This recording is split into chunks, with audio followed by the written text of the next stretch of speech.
And now it is my pleasant duty to invite our most beloved chief guest, Shri Ajay Piramal. Thank you very much.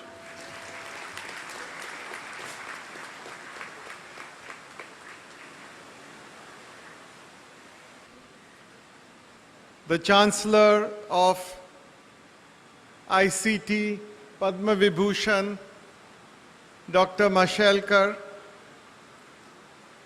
Vice Chancellor, Padma Shri Professor Yadav, all the dignitaries on the dais, the faculty of ICT, staff, families and friends of the graduating students and graduates today. Dr. Mashelkar said that I took only an instant to say yes to come to the convocation. And there was a reason for that, because I think I have the highest respect and regard for what the Institute of Chemical Technology has done for the nation for so many decades, and therefore I thought this as a singular honor to have been invited to speak today. I don't know any other institute which has delivered 2 fellows of the Royal Society in chemical engineering in the world, I think. So that is a rare honor that you have. And 500 plus entrepreneurs, you are really the pride of India.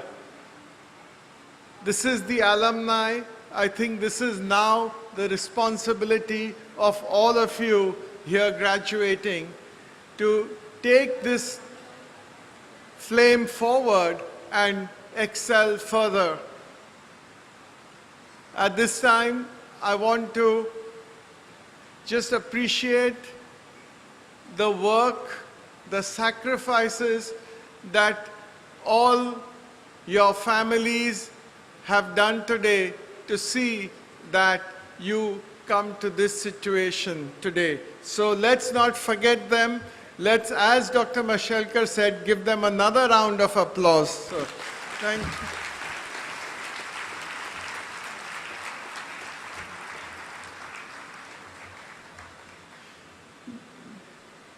The Vice Chancellor and the Chancellor have said that you have to give mantras. So let me try a few myself. This is from some of the experiences that I have that I would like to share with you. I want to begin with a story of the great philosopher Panini. Panini, when he was a young boy, went to a palmistry, an astrologer, and showed his palm to the astrologer.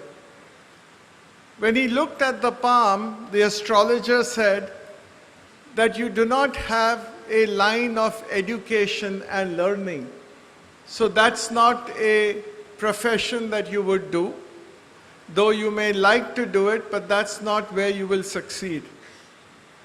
That's when Panini went back home, took a knife, drew a line, cut a line through his palm, and next day went to the astrologer and said that this is now my palm with a light. I think what he said was, and the lesson that we learn is, that it is not the line on the palm, but it is the strength of your fist which determines your destiny. And in that sense, this is exactly the same mantra in another word which Professor Mashelkar said, of aspiration. If we really aspire to do something, we can change our destiny.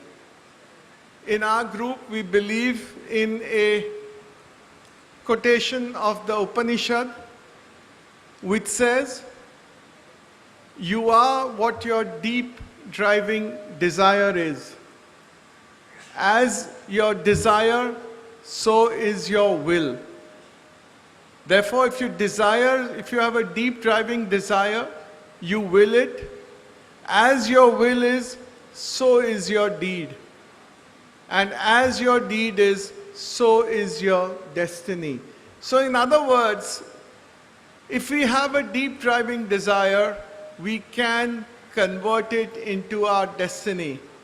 There have been many examples which I have seen in my own life, but I think for shortage of time, I'm not going to enumerate them, but just to say that yes, your desire, if you have a deep driving desire, you can shape your own destiny. The second mantra I would like to say is the courage we need to have to travel the path less traveled. Everybody who has been successful, and your chancellor is just one example, coming from the most challenging circumstances where he was born, he took the path less traveled, and look where he is today. Similarly, all those who have been successful have gone down, they have had the courage of their conviction to do something which is different. It's not good to talk in a graduation ceremony, but Bill Gates actually dropped out of Harvard and founded Microsoft because he had that courage. So each one of us, if we have the courage of our conviction, then we can be successful. So let's not be scared of failure. Failure in the rest of the world is appreciated. I was in Israel and I was meeting many of the entrepreneurs, startup entrepreneurs, and I met somebody who had failed 7 times till the age of 35, but yet now was successful. So let's have the courage to do what you really believe in. The third mantra I would like to say is that every time in life, in whatever you do, it's not going to be a smooth path. There will be challenges, but it is for the tough to realize that you can convert the challenges into opportunities. You would all know that after the first nuclear experiment that India did, a lot of technology was not available to us. The supercomputers and all were not given to India. And yet, that was the time when our scientists could develop a much more powerful and a much more cost-efficient computer. So again, every challenge is actually a doorway to opportunity. When I come to the next mantra, I want to just again relate a story. This is during the time in the early 1900s. There was a young lawyer who started practice in South Africa. This was the time, and he made a rule that he would never lie in court. He also told all his clients that I am not going to lie. Please tell me the truth and I will still defend you.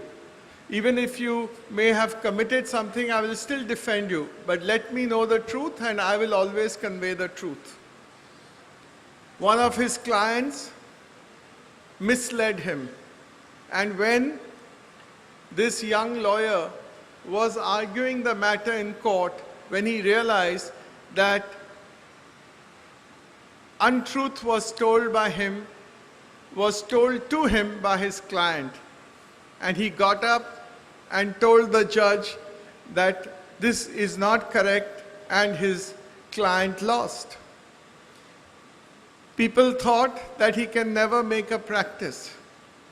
But actually, he had the most roaring practice because his reputation spread so far and wide amongst the judiciary that whatever he said was accepted, and he won most of his cases. The lawyer's name, you would know, was Mahatma Gandhi. The lesson in this is that if you lead a value-based life, then ultimately it really pays off. And I believe that values create value. We have found in our group itself that there have been numerous instances how in the short term you may feel that there is a high cost to being a value-driven person. But at the end of the day, they will create huge value.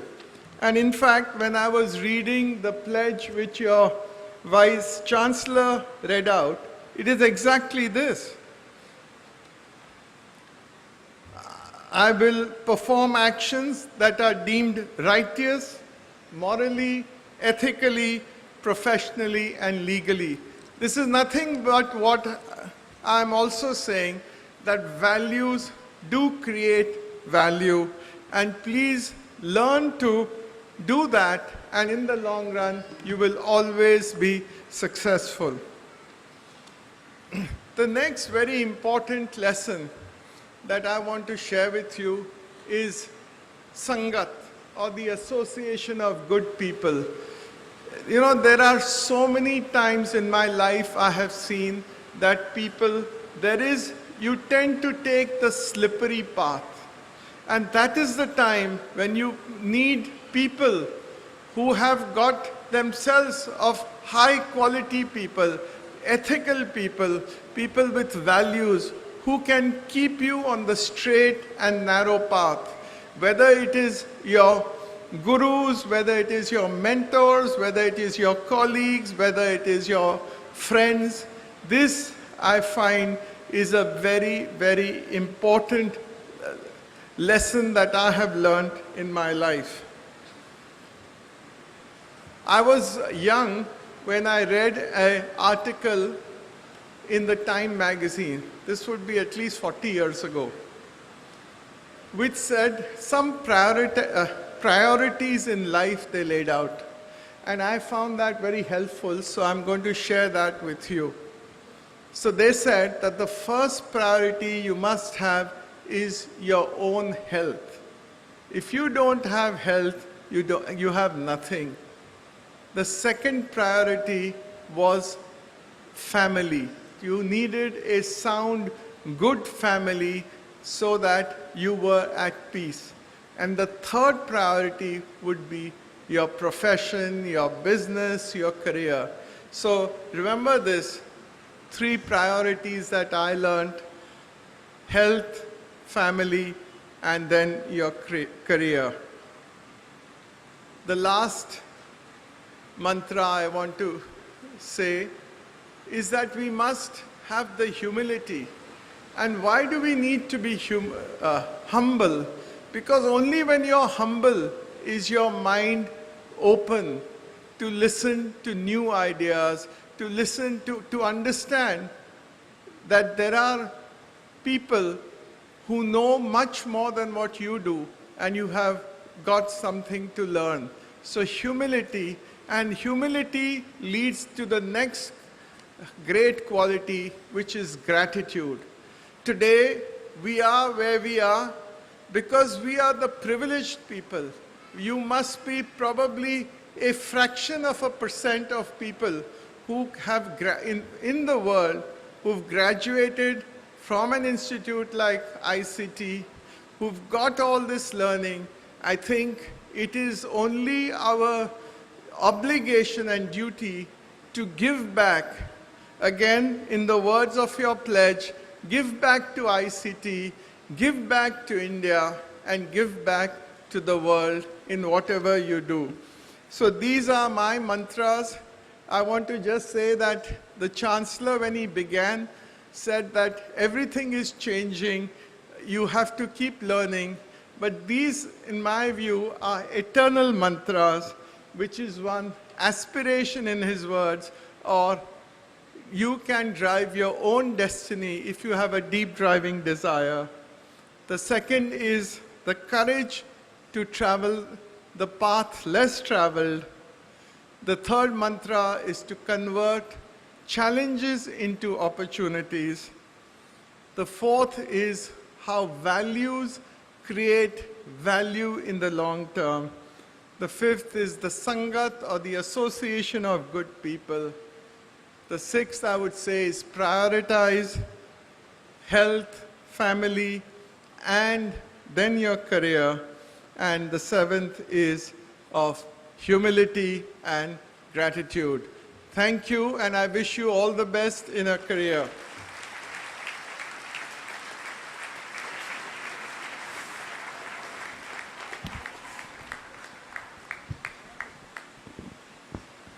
I would now request the Honorable Chancellor to present the memento to the Honorable Chief Guest.